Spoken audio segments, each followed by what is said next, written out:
Well, we've certainly seen job growth in Kentucky overall the past few years, but it's been very lopsided if you look at it geographically. You know, if you're in the Golden Triangle of central Kentucky, if you're in one of the counties that's along the interstate corridor, 65, 75, you know, those counties have recovered. They're seeing job growth. They're seeing low unemployment rate. But for most of rural Kentucky, the job numbers, the employment numbers are still way beyond where they were before the Great Recession. Only 28 of Kentucky's 120 counties have more people employed now than they did before the recession hit. So looked at from that point of view, we're still a long way from getting to full recovery.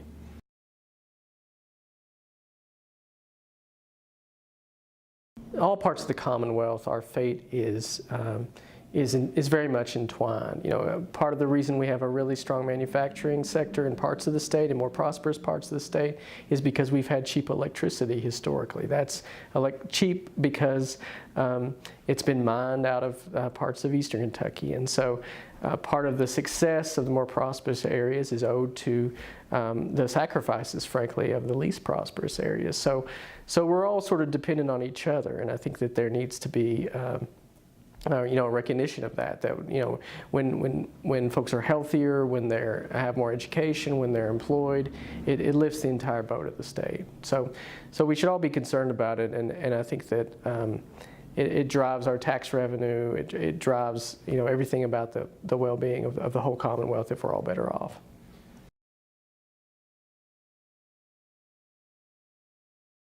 You know, I think what these numbers show is that there's still an economic crisis for big parts of Kentucky. And I don't think that's being taken seriously enough at the highest levels in terms of decision makers at doing something to put people back to work, to ease the short-term challenges that families face, and to create a more prosperous economy in the long term.